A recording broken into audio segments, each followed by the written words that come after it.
All right, guys, welcome to today's recap. This is Christian from Hertz, Tribeca Trade Group. And just as like we finished yesterday on the lows yesterday, kind of thought today was going to be a little bit rough. Of course, it seems like every day we're getting a different wrinkle or a different political headline. It is what it is. I'm not going to rehash all of that, but clearly there's definitely a lot of things going out in terms of political events and news that's on the tape. So, if you're just watching price action, that should tell you enough. We did finish a little bit off the lows today. I have up the S&P or S&P futures up, so you could see that. Yeah, I mean it's close to. We did finish a little bit off the lows. We're now down below the 50-day moving average. I think we kind of stopped right at the 100-day moving average, which I don't have on this chart. Actually, I could just show it right here. That would make sense. If it's let's see, where is this?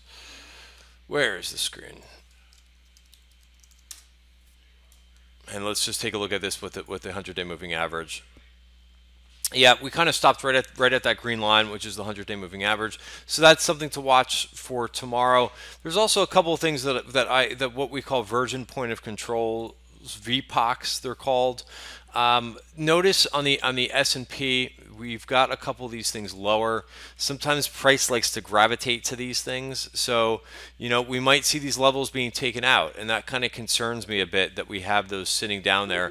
We have those for a couple different things. We have those for IWM. You've got a level sitting down here. I was actually hoping that we would have taken it out today and got it over with. That's at 148. So we'll see if that gets taken out tomorrow. If it does, I will probably be doing a little bit more buying than what I did today. Q's the same thing. We broke through the value area on the 1 hour. We came back and retested. We have not gotten into value. So that kind of leaves the question, if we've got a VPOC all the way down here too. So it may not necessarily mean that this volatility is over with. Certainly it doesn't look that way.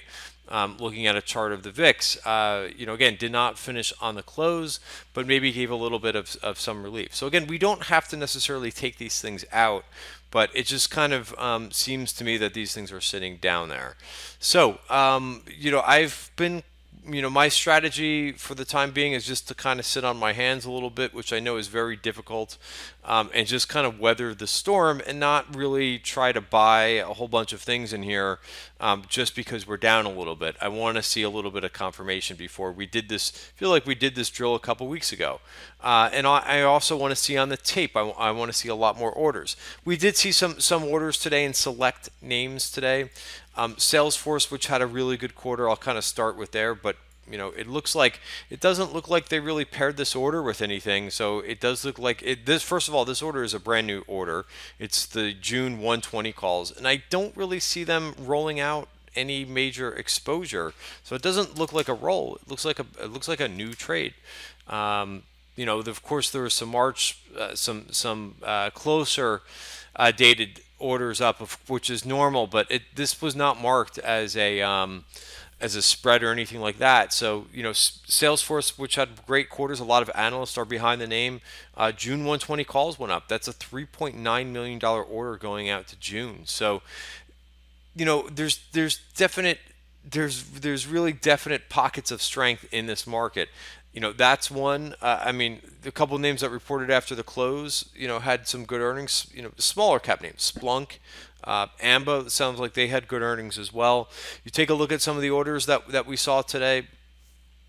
STZ, that's the second time. This is nice if you're looking for something else than a tech stock. We talked about diversification earlier in the week. STZ, of course, a little volatile with everything else going on. I started a position when we first saw the call buying earlier in the week. It still needs to prove that it could go higher to me first before I really put on a bigger size position. So that's kind of what today and this week has been about. Maybe participating, but doing it very very lightly and waiting for these names to kind of provide a little bit of confirmation. So I have like I said, I started a position here and I'm waiting for it to get above the 50-day moving average. I talked about this name. If you don't know what I'm talking about, I talked about this name earlier in the week. This was, I think, Tuesday, where I bought just a couple contracts going out to June, and I'm waiting for the price to get above the 50-day moving average. If it can't do it, then I've just got a small position on. A couple other names. This came out before the tariffs, but Deere, which kind of is an industrial name, which kind of got beat up today, but big block of Deere calls. So just because it didn't go down, it didn't go up on day one, doesn't mean a ton. But it does actually need to come back here and kind of prove itself as well.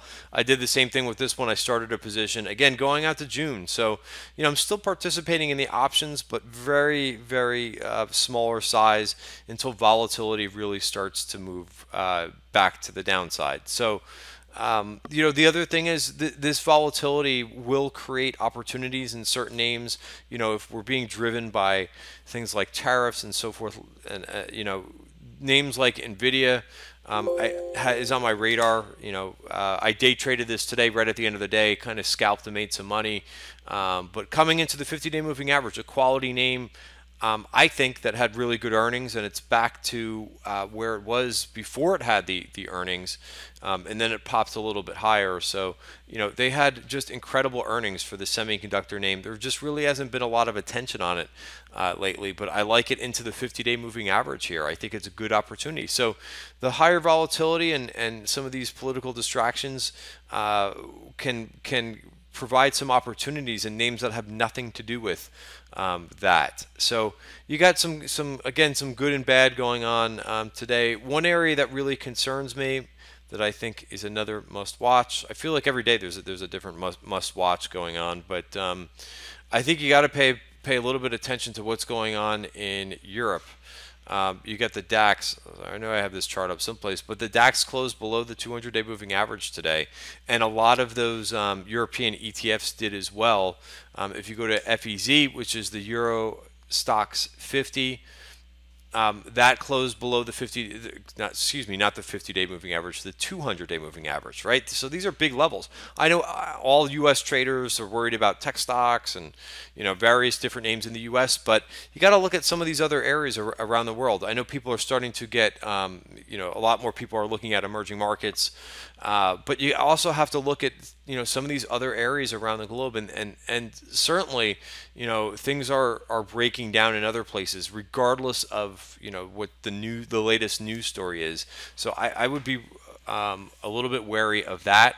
Again, you could look at EWG as well, which is straight Germany. Also closing below the 200-day moving average. So this does not paint a great picture. If they manage to get above, notice we tested this back here and we got it back up, we climbed back above.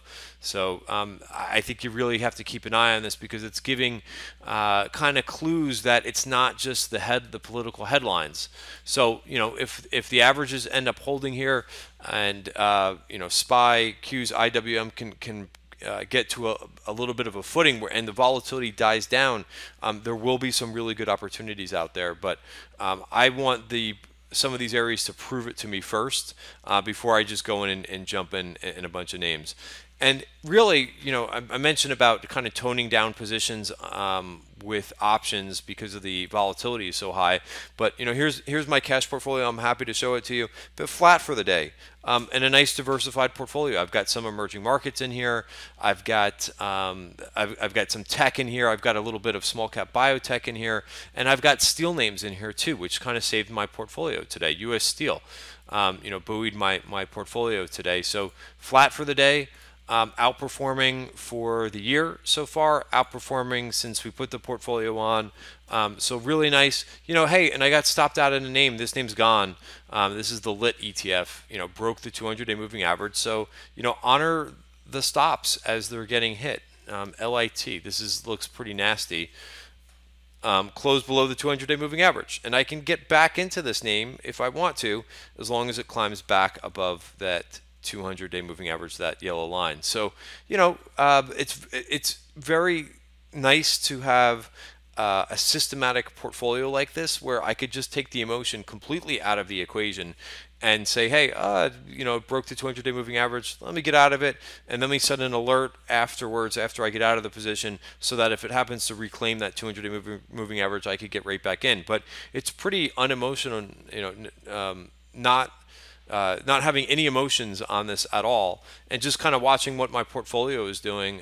In cash, it's a lot easier to do it this way, and to manage and to get into positions too, with stops that are right below. So Nvidia, where would I set my stop? Right below the 50-day moving average, and if it drops a couple bucks, I'll be out. Another area that I'm looking at is biotech, the equally weighted biotech ETF. I did not get into this name today because it closed right at that 50-day moving average.